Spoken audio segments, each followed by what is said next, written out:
Hello, and welcome to the Three Questions Podcast, where we dive deep into the world of wealth management and connect you with industry experts. I'm your host, Wayne Baxter, Senior Executive Manager at One Capital Management. As more people seek to invest in experiences and luxury, the allure of owning a yacht is at an all-time high. So whether you're dreaming of sailing the open seas or simply curious about what goes into such a major purchase, this episode is for you. We're going to address the 3 questions to ask before you purchase a yacht. Thank you for taking time to check us out. And if you enjoy this episode of the 3 Questions Podcast, please consider liking this video, subscribing to our YouTube and podcast channels. On this episode of the 3 Questions Podcast, we're exploring the growing trend among high net worth individuals, and that is yacht ownership. We're going to address the 3 questions to ask before purchasing a yacht. Now, think about this. Purchasing a yacht isn't just about picking out the sleek design. It's about understanding the complexity of yacht ownership, from financial commitment, and can be a fairly big one, to the lifestyle it brings. Now, to guide us through the key considerations, we're joined by a true expert in the field. Miami, Florida-based Mirielle Enlow is a licensed yacht broker with Denison Yachting. Mirielle has over 15 years of experience in the yacht industry, and today she joins us to answer 3 critical questions you must ask before purchasing a yacht. Mirielle, thank you so much for making time to join us today on the 3 Questions Podcast. Well, thank you for having me, Wayne. I'm so excited to be here. Well, I am really pleased that you could make time for us, and I'm really looking forward to having this discussion. But, really before we get to our 3 questions, I'd like to point something out here to our audience. Not only is Mirielle an expert in the yachting industry, but she's also very active in the Miami community. Through her extensive relationships through chambers of commerces, other business networking organizations, and nonprofits, her sphere of influence runs very wide. So much so that Mary Dan Galber, who's the mayor of Miami Beach, named Mirielle the woman worth knowing. So I feel personally very flattered that I know you, Mirielle. It's been a pleasure getting to know you and your husband, Mike. Perhaps you could just share your thoughts on being recognized by the mayor. That must have been quite a thrill. Yeah, it's actually something that one of the committees for the city of Miami Beach, is the Women's Committee, put together several years ago, and they pick someone out every year, and I was nominated, and just so proud to, be bespoke with that. So anyway, it's I've been very active with our local hospital, Mount Sinai, sitting on their foundation board. I have my own giving circle now called 100+ Women Who Care. And like you said, I've been very active between like BNIs and other networking organizations. Yeah, we're both members of Provisors and Yes. in the Miami area. It's been a pleasure to connect with you and a lot of your colleagues down there. Awesome organization.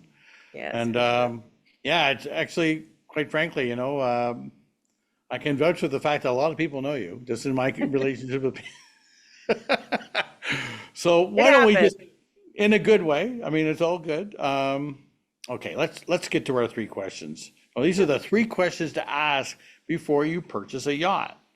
Question number 1, and I think this is the obvious first question, is how do I find the right yacht? And who better to ask than Mirielle? Well, thank you. I think the very first thing is finding the right person to work with, the right yacht broker.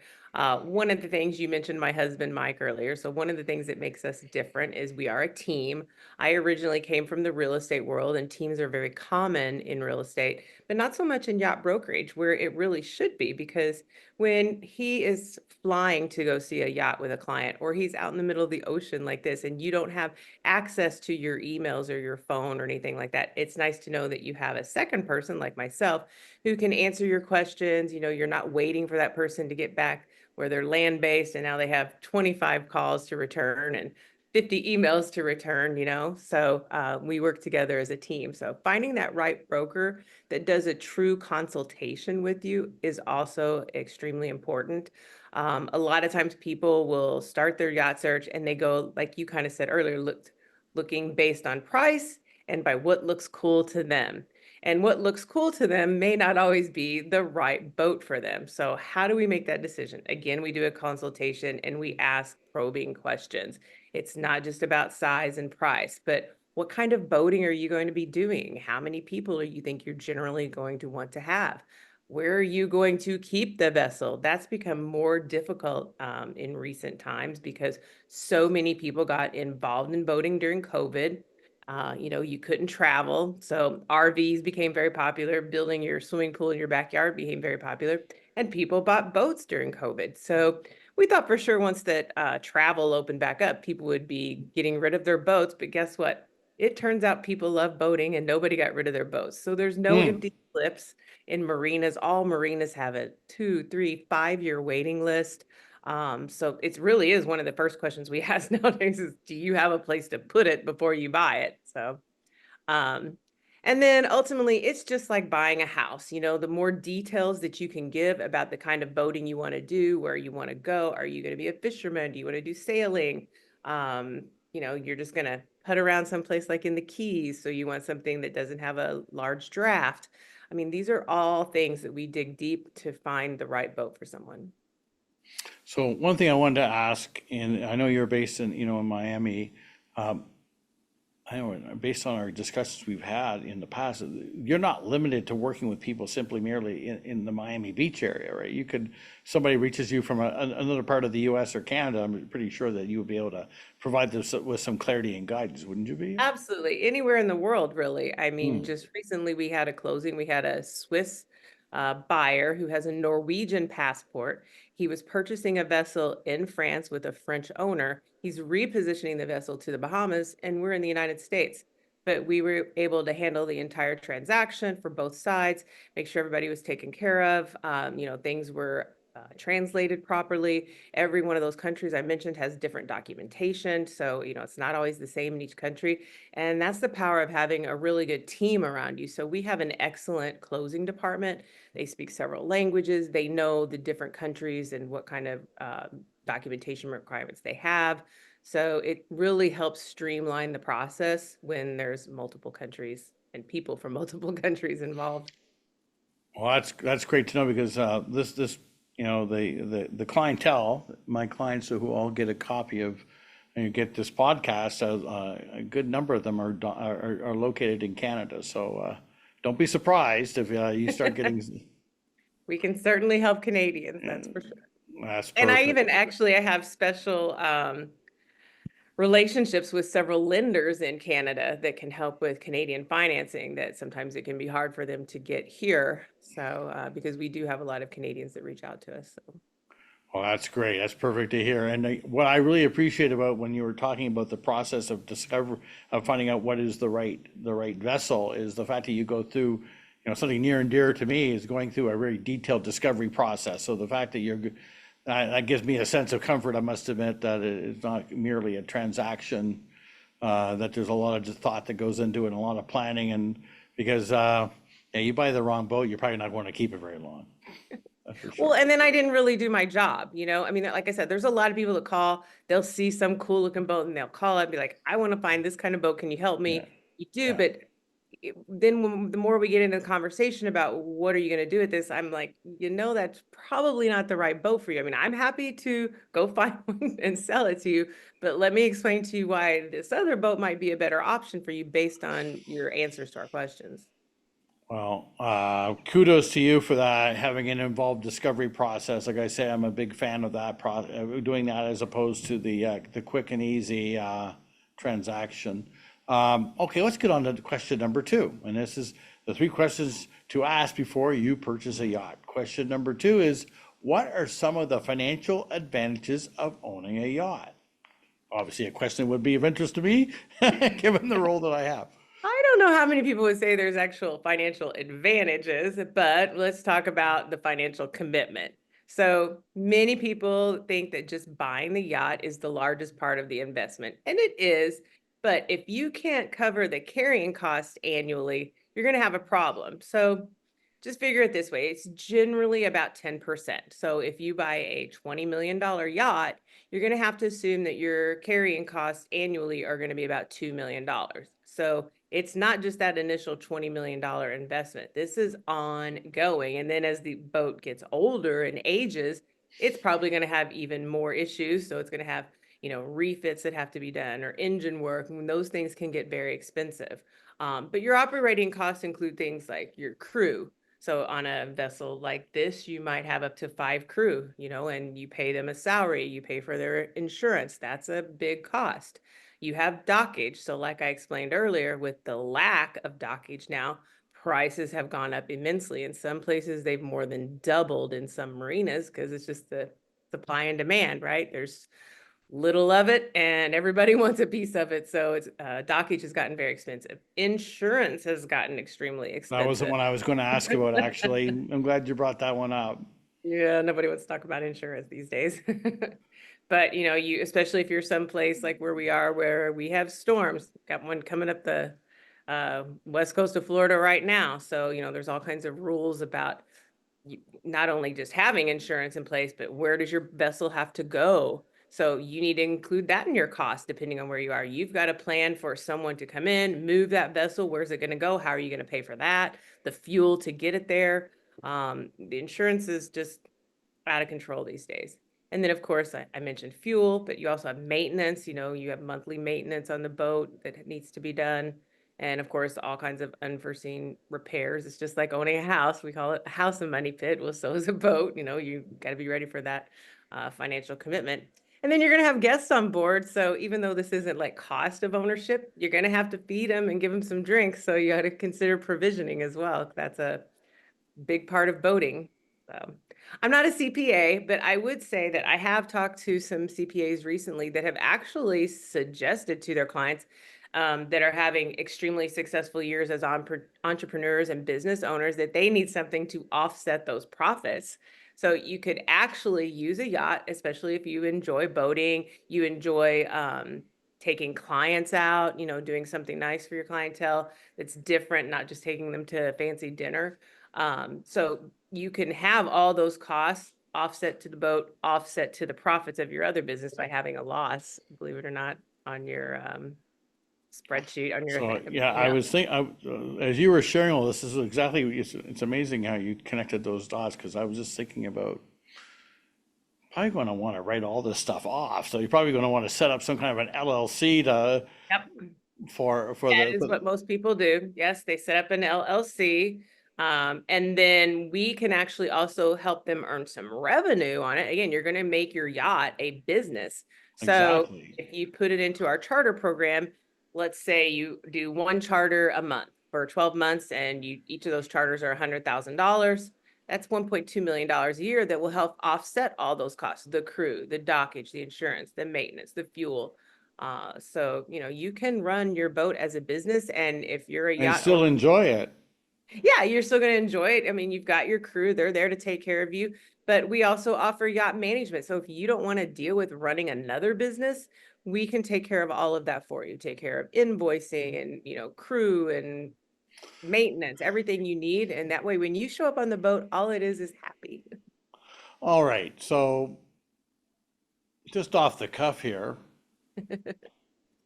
if I were, hypothetically speaking, if the way you've described this, and I realize you were just using examples here, but in theory, a person could own a yacht, and even if they leased it out for, say, 4 months of the year, they could cover a significant amount of their financial nut. Would that be an accurate assumption?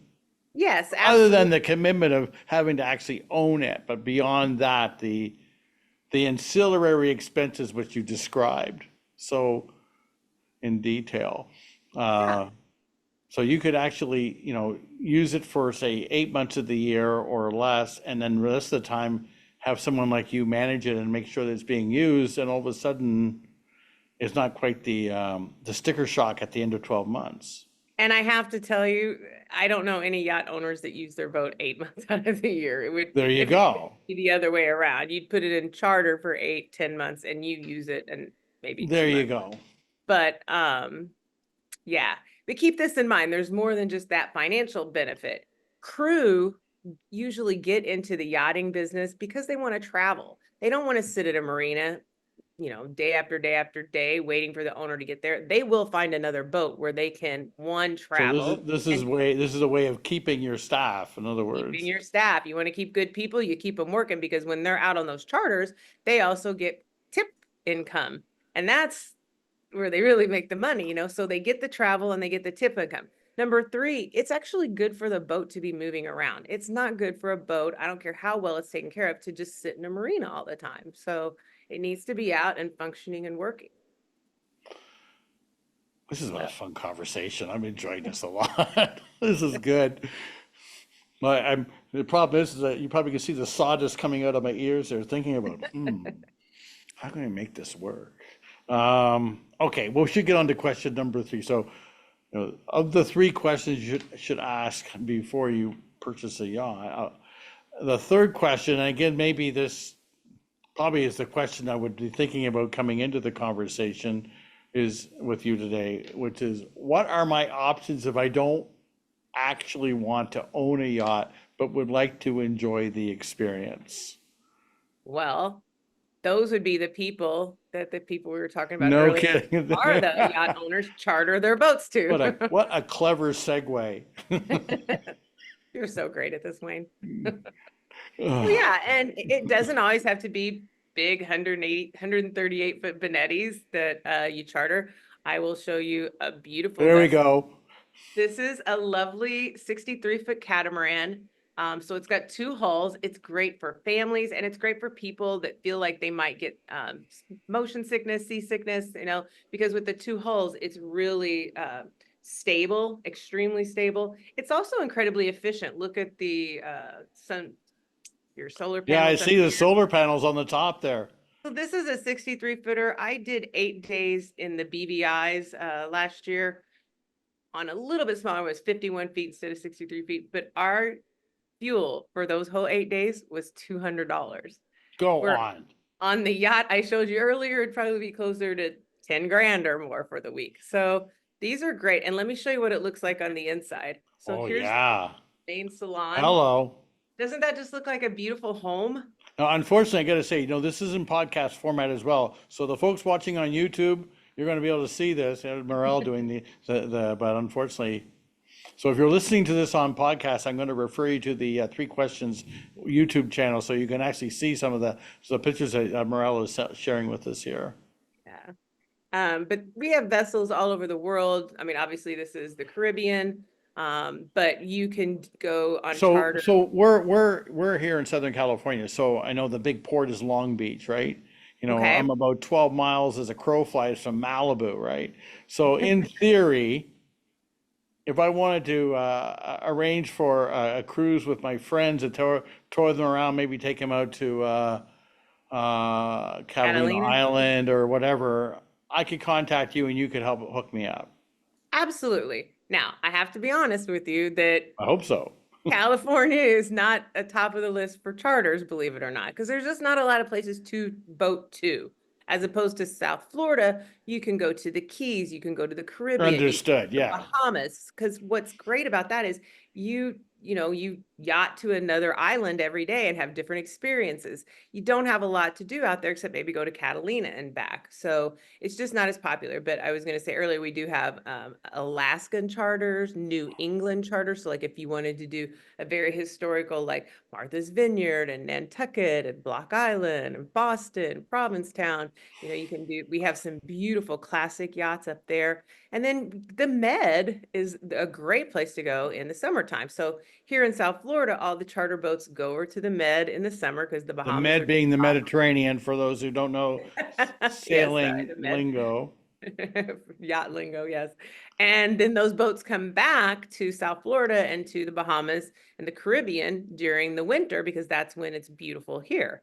So, but over in the Med, you have the Amalfi Coast, Greece, Croatia, Ibiza. Yeah. And then if you want to go, we also have Turkey, but you can go farther and go over to Asia and go into Phuket and different places like that. So, I mean, we have the Galapagos. You want to do Patagonia. I mean, there's just literally, where do you want to go? We can find a yacht for you, and could be for 6 people.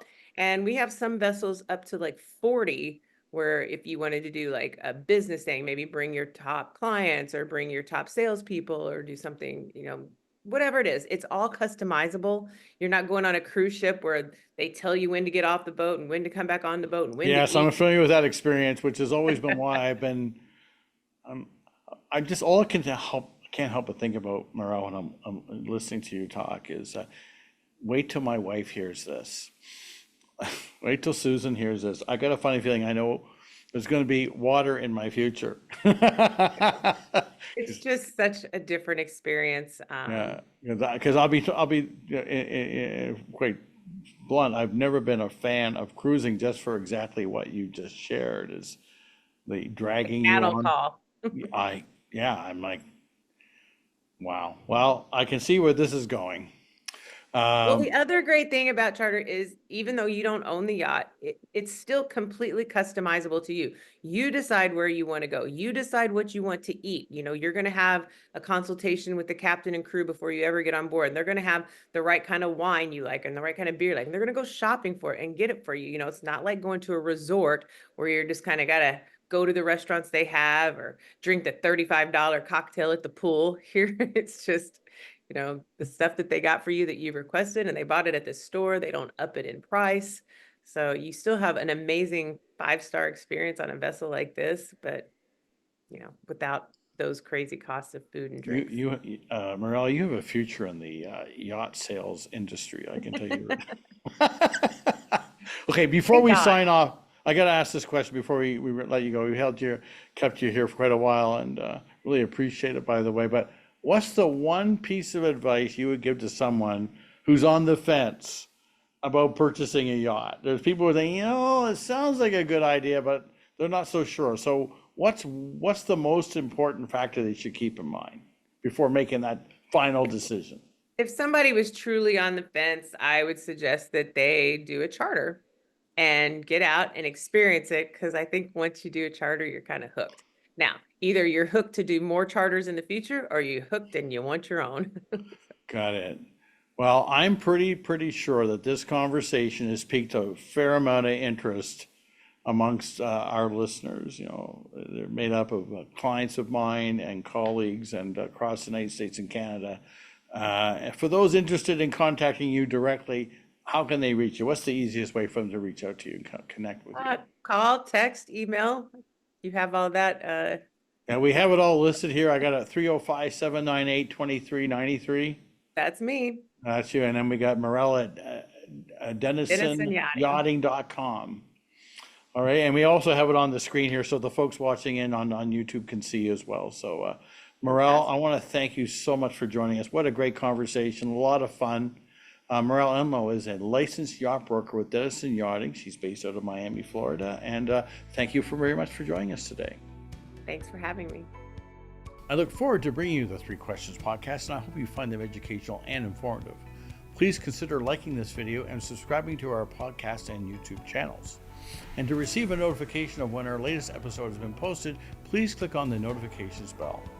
Lastly, to schedule an online consultation with me to discuss your wealth management needs, please click on the link in the description box below, www.onecapital.com/meetwithwayne. Thank you and see you soon.